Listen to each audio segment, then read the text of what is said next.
This is John Riggins. You know, Dirty Harry once said a man's got to know his limitations. And when it comes to do-it-yourself plumbing, be careful, but not afraid.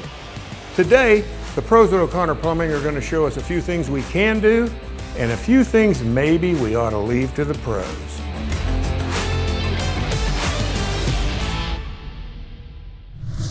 We're here in the powder room in this house, and I'm with Fred from O'Connor Plumbing, and we're here where the toilet is. And this is probably the one item in your house that can probably cost you more money than any of the rest of them. Am I right, Fred? That's right, John. The toilet is known as your silent water bill killer.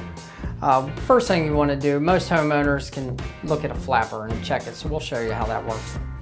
First thing you want to do is take off your lid, carefully set it down on a tarp or something on your floor. Right. Then when you look in there, you got a flapper and a fill valve. We'll go over the flapper real quick. First thing you want to do is check to make sure that your chain is hooked onto your toilet handle, isn't lifting the flapper up off of that flush valve there. Okay, and let it be down, just dangling a little bit loose, but not too tight.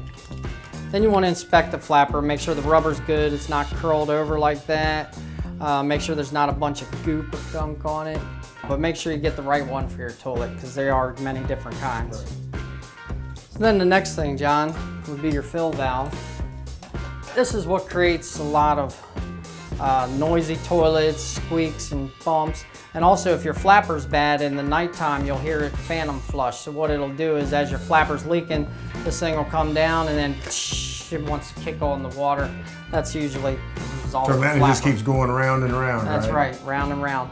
Then if on the overflow tube, if you see there's water coming up over the overflow tube and down that hole, it's probably your fill valve. What'll happen is these things will get stuck in a position down, or even when they go all the way up, it's just not shutting off properly. And that's when you want to call O'Connor.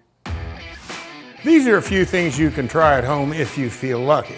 But if you don't and you have doubts, call the pros at O'Connor Plumbing, like I did.